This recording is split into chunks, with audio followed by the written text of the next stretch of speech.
지금까지 수많은 투자를 했는데 그 중에서 가장 실패 확률이 높았던 게 누가 추천해줬던 거 사는 게 가장 실패 확률이 높았더라고요. 그 사람이 실력자예요. 왜냐면 그 사람이 투자 매수부터 매도까지 다 책임져 주질 않아요. 나의 기준이 없기 때문에 대응이 안 돼요. 절대 누가 좋다라고 얘기해서 덥석 사진 않아요.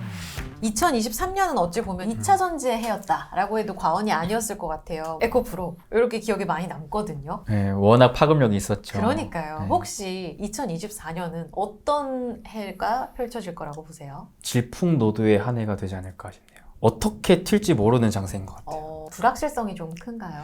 불확실성이 큰 것도 큰 거고 예. 어떤 종목이 주도주가 될지에 대해서도 많이 좀 갈릴 것 같다. 그게 왜냐면 아까 제가 얘기했던 기본적으로 정부의 정책의 방향성이 바뀔 수 있는 해니까 네. 그 기준을 가지고 여러분들이 전략을 맞춰서 짜신다면은 좋을 것 같아요. 근데 이게 없이 올라가니까 따라 산다라는 개념으로 하면은 계속 물릴 것 같아요, 저는. 그리고 그나마 내년에 뭐 트럼프에 대한 가능성이 높다면 오히려 개인 투자자들 입장에서는 노려먹을 수 있는 기회는 많을 것 같아요. 왜냐? 네. 기업들의 투자에 대해서 많이 친화적으로 가주니까. 그러니까 만약에 생각을 해보세요. 바이든 정권이 다시 한번 집권해요. 네. 가고자 하는 방향성이 명확하거든요. 이미 받고 관련된 종목들도 이미 많이 올랐고. 네. 근데 거기에서 새로운 기회가 나오긴 쉽지 않을 것 같아요. 네. 그거를 올라타야 되는 거예요. 네, 결국. 네. 기존 주주분들은 너무나 좋죠. 근데 새롭게 입문하려고 하는 입장에서는 어렵죠.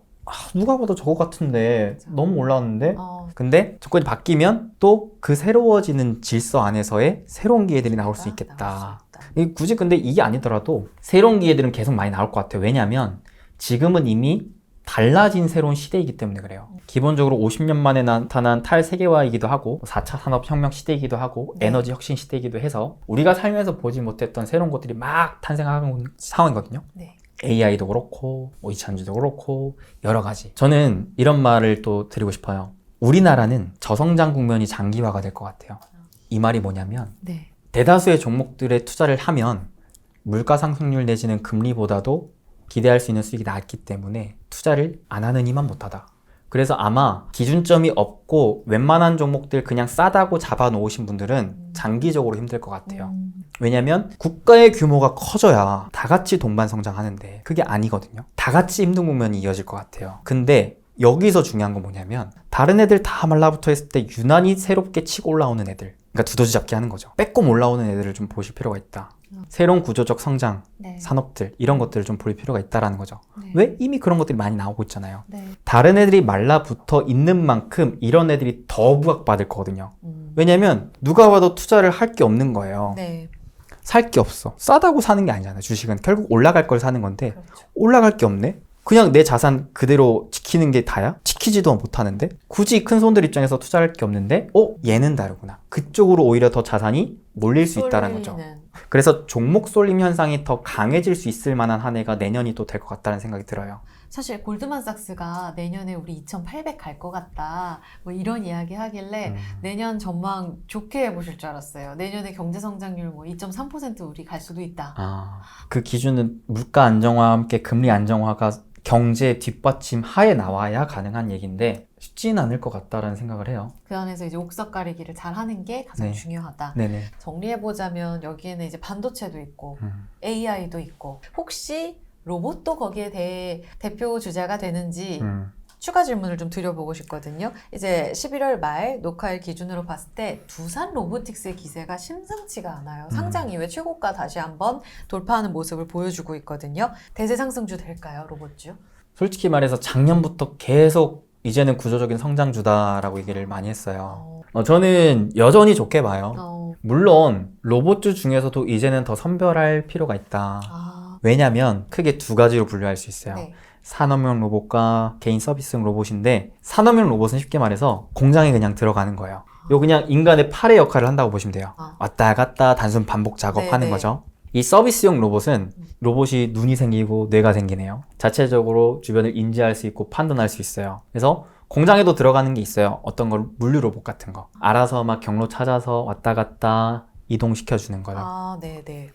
예, 뭐, 그 다음에 가정에도 있는 거는 청소 로봇. 알아서 보고 판단해서, 여기 안 닦았구나 하면서 가는 거죠. 식당에 가면은 서빙 로봇. 팔에다가 다리랑 눈이 있느냐. 이런 거를 좀 구분하시면 되는데 네. 이 팔의 역할을 하는 로봇이 이미 대다수의 제조 공장들에 많이 깔려 있습니다. 그래서 이 분야에 대해서는 성장 폭이 상대적으로는 좀 적어요. 그 강조하셨던 침투율 자체가 맞아요. 기대가 적다. 그쵸. 그래서 얘에서는 새로운 기술적인 혁신이 나오는 게 더 컴팩트해지고 가벼워지는 게 협동 로봇인데 이쪽 분야도 사실 올해 증시에서 많이 부각을 받았죠. 물론 뭐 내년에도 좋을 것 같은데 업황 자체는. 근데 이미 주가가 많이 올라간 상황에선 저의 개인적인 견해로는 다음은 뭘까를 생각을 해볼 필요가 있다고 봐요. 그래서 이미 이 산업용 로봇 시장은 어느 정도 해먹을 놈들이 다 해먹는 시장으로 딱 자리가 잡혔어요. 대장격 기업들이 정해져 있는 거죠. 그러니까 새로운 기업들이 막 치고 들어가기가 힘들어요. 근데 이 분야는 달라요. 중소형 기업들도 이쪽으로 막 새로운 분야로 치고 들어가고 있거든요. 그러니까 누가 얼마나 더 기능성의 로봇을 만드느냐 싸움인 것 같은데 이게 결국 눈과 뇌가 생기려면 이것 또한 AI가 기반화가 돼야 되잖아요. 근데 AI가 우리가 공부했다시피 점점 맞춤형으로 가요. 만능은 없어요. 내가 딱 특정 원하는 용도로 맞게끔 하는 게 중요한 거예요. 근데 이거를 이제 만능으로 하고 싶어서 테슬라 같은 경우에 휴머노이드 로봇을 만들죠. 완전 인간형 로봇. 얘가 일도 하고 뭣도 하고 다 할 거야. 이건 너무 먼 미래인 것 같고 당장에는 각각의 요인에 맞는 기능성 로봇을 잘 만들 수 있는 업체들을 선별해서 보시는 게 좋겠다. 개인적으로는 눈을 달고 움직이는 자율이동 로봇, 물류 로봇 내진 자율이동 로봇. 자율이동 로봇은 아직 시장을 좀 더 볼 수 있는 게 얘가 공장에선 지 맘대로 움직이지만 밖에선 못 돌아다니고 있어요. 아직 여러 가지 규제들이 있어요. 그거 이번 주에 지능형 로봇법 시행되지 않았어요? 그쵸. 이제 돌아다닐 수 있는 게 아니에요? 맞아요. 이제 조금씩 풀리는 거죠. 근데 이제 풀어졌다고 해가지고 얘가 막 갑자기 야 내 세상이다 하고 막 다닐 순 없잖아요. 테스트하고 좀 더 이제 검증하고 가야 되니까 이런 기술력을 인증받은 기업들이 이제 부각을 받을 수 있겠죠. 그리고 나중에 더 나아가서는 제가 장기적으로 제일 좋게 보는 거는 수술 로봇 쪽 좋게 보고 있어요. 이런 기존에 우리가 쓰던 로봇들은 다 하려면 사람이 할 수 있는 거거든요. 근데 수술 로봇은 사람이 못하는 것까지도 해내고 있어요.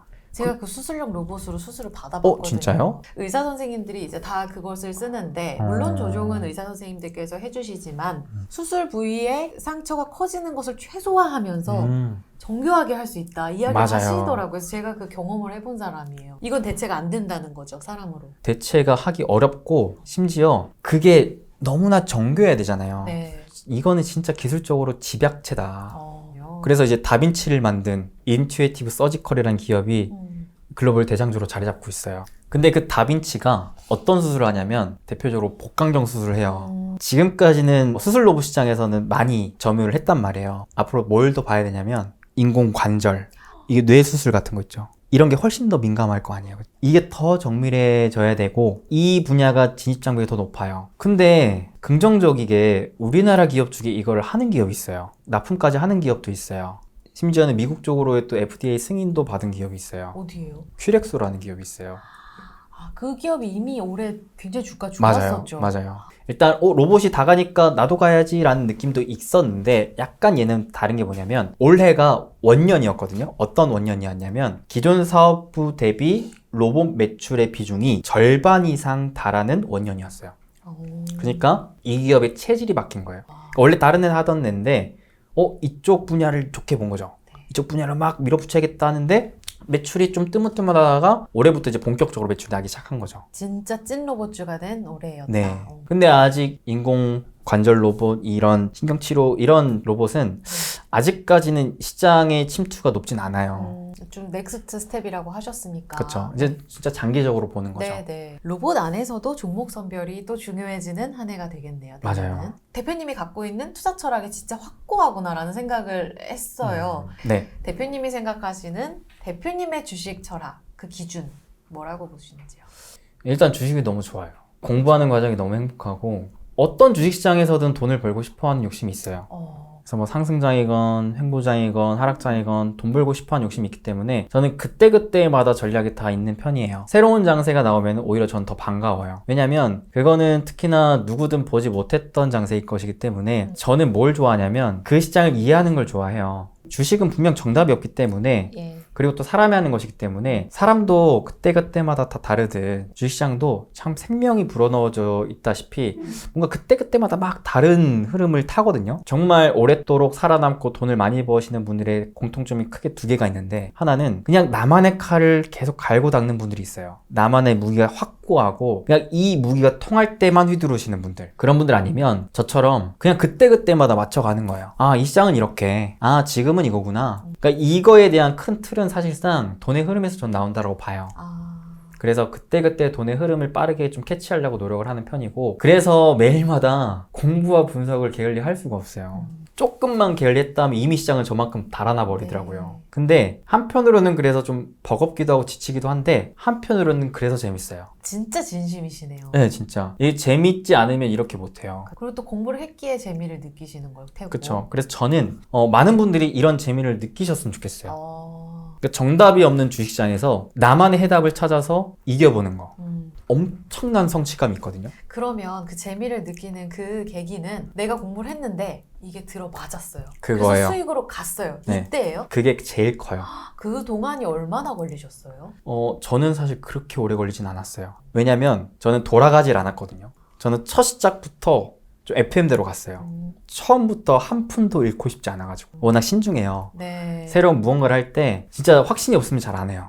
근데 그 성격이 주식 투자에도 그대로 접목이 됐던 것 같아요. 처음에 투자를 바로 하진 않았어요. 그냥 나의 실력을 기르는데 시간을 썼어요. 그래서 오케이, 이제는 내 확신을 가질 수 있겠다 싶을 때 투자를 했는데 바로 그래도 운이 좋게도 성과가 나와서, 결과가 나왔고. 네, 그때 주식의 묘미를 깨우쳤죠. 와. 근데 사실 이 초심자의 행운이라고 처음엔 그럴 수 있어도 그 공부가 또 성과로 나타나기가 참 어렵잖아요. 그쵸. 그럼에도 불구하고 재밌으니까 계속 한 것 같아요. 크게 잃을 만한 매매는 많이 지양했어요. 그러다 보니까 지금까지 저는 상패를 한 번도 당해본 적이 없거든요. 제가 공부했던 종목들 중에서도 마찬가지. 완전히 계좌가 망가질 만한 투자를 해본 적이 없다 보니까, 네. 그래서 더 계속 앞으로 나아갈 수 있었던 체력이 있었던 것 같아요. 철학적인 질문이 될 수도 있을 것 같아요, 대표님. 잘하는 투자가 뭐예요? 무조건 성공하는 투자예요? 저는 주식시장에는 무조건이라는 단어는 통용되지 않는다고 봐요. 절대라는 단어도 마찬가지. 왜? 100%가 없기 때문에. 그래서 제가 좋아하는 거거든요. 영원한 승자도 영원한 패자도 없어요. 경력이 짧더라도 할 수 있어요. 어디에서 할 수 있냐면 나의 확신에서 할 수 있어요. 그러니까 잘하는 투자는 내가 잘하는 것, 나의 확신을 가진 상태로 하는 게 잘하는 투자인 것 같아요. 남을 쫓아가는 게 아니라. 시장은 누구에게나 공평하다. 그 기회를 차지하는 자는 자기 확신에서 나온다. 이런 이야기를 해주셨습니다. 지금 주식 투자를 하는 데 있어서 이번에도 나 포모야, 에코프로도 놓쳤어 라고 한탄하시는 많은 분들이 분명 계실 거고, 특히나 말씀하신 대로 남들이 다 힘들면 괜찮은데 남들이 잘 될 때, 그 옆에 있을 때 그 상대적 박탈감이 굉장히 크다는 이야기를 하셨잖아요. 공감이 되더라고요. 그래서 주식시장을 떠나 계신 분들도 분명히 있습니다. 마지막으로 이분들께 한마디 해주시면 어떨까요? 인생의 주인공은 나잖아요. 누군가를 쫓아가기 위해서 태어난 게 아니란 말이에요. 투자도 마찬가지. 누군가를 쫓기 위한 투자를 하다 보니까 당일 올라가는 종목 따라가게 되고, 누군가 수익 본 종목 따라가게 되고, 누가 좋다 하면 따라가게 되고, 자꾸 누군가에게 의존하면서 살아가게 되거든요. 네. 그럼 결국 내 것이 없기 때문에 이렇게 치열한 주식시장에서 살아남기 어렵습니다. 무엇보다 행복하진 않아요. 저는 진심으로 행복한 부자가 되고 싶어요. 그래서 나의 주체적인 삶도 살고 싶고, 투자 역시 그러하고 싶어요. 저는 지금까지 수많은 투자를 했는데 그 중에서 가장 실패 확률이 높았던 게, 누가 추천해줬던 거 사는 게 가장 실패 확률이 높았더라고요. 그 사람이 실력자여도. 왜냐면 그 사람이 제 투자 매수부터 매도까지 다 책임져 주질 않아요. 나의 기준이 없기 때문에 대응이 안 돼요. 근데 저는 절대 누가 좋다라고 얘기해서 덥석 사진 않아요. 좋아? 그래? 내가 생각해보지 못한 게 있나? 공부해보고 진짜 좋네. 확신이 들면 그때 비로소 실행에 옮겨요. 아마 이 영상을 보시는 분들도, 혹자는 그런 분들도 아직 있을 것 같아요. 왜? 나의 확신이 없기 때문에 그래요. 내 확신이 없으니까 누군가에게라도 도움을 받으려고 하는 거예요. 근데 그 확신이 큰 확신이 아니어도 좋습니다. 단 3%라도 좋으니까 나만의 기준 확신대로 한번 해보세요. 이게 쌓여야 점점 커집니다. 이 부는 나의 그릇만큼 들어온다라고 생각을 해요. 그래서 저는 여러분들의 투자의 그릇을 키우셨으면 좋겠어요. 내 투자의 그릇이 커지질 않았는데 운 좋게 누군가 따라해서 벌었던 수익이 있으면 금방 또 새어나갑니다. 나의 투자의 그릇을 키워놓고 나만의 것으로 채워 담아가셔서 여러분들만의 경주의 레이스에서 완주하셨으면 좋겠어요. 저는 누군가와의 경쟁에서 싸워서 이겨야지 내가 성공하는 게 아니라고 봐요. 오늘 수익 못 보면 어때요? 그냥 좀 돌아가면 어때요? 결국 내가 원했던 결승점 정상까지 가면 되는 거거든요. 그러니까 그 방향성, 목적성을 명확하게 잡으시고 그때그때마다 내가 할 수 있는 것만 하세요. 그러면 어느 순간 내가 할 수 있는 영역들이 많아질 겁니다. 그런 성취감들을 쌓아가시면서 오래오래 롱런 하셨으면 좋겠어요. 와, 너무 찐 감동 주시거든요. 부자의 정의가 뭐예요? 대표님이 행복한 부자가 꿈이라 하셨는데 제가 내리는 부자는 베풀 줄 아는 사람이에요. 제가 생각하는 부자는 여유 있는 삶이었어요. 근데 베풀 줄 모르니까 내 것만 챙기려고 하니까 사람이 여유가 없더라고요. 기본적으로 베풀려면 가져야 되고 여유가 있어야 되니까 이게 곧 부자의 정의가 아닌가. 그리고 저는 그 베품에 따라서 행복을 느낀 사람이기 때문에 제 이름도 그래요. 베풀수의 빛날 빈이에요. 베풀수록 빛나라라는 뜻으로 좀 지어주신 이름인데 네. 실제로 어렸을 때부터 저는 그게 너무 행복했어요. 그냥 간식 한두 개만 있더라도 네. 친구들과 나눠 먹고. 그래서 유튜브를 하는 게 그런 이유예요. 그러니까 제가 공부하고 좋아 보이는 게 있어. 좋아 보이는 거 나 혼자 할 수도 있겠지만 같이 나눠서 같이 좋으면 더 좋잖아요.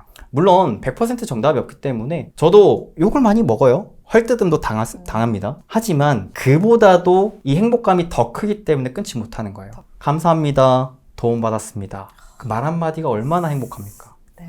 그래서 오늘 영상도 여러분들에게 물론 100% 모든 이들의 만족감을 다 제가 채워드리지 못하겠지만 누군가에게는 특정 요인에 도움이 됐길 바라봅니다. 주식 투자란 공평한 운동장에서 우리 이수빈 대표처럼 나를 찾고 나만의 수익의 기회를 꼭 찾으시기를 바라겠습니다. 베풀수 빛날빈 우리 부자TV 이수빈 대표와 함께했습니다. 고맙습니다, 대표님. 감사합니다.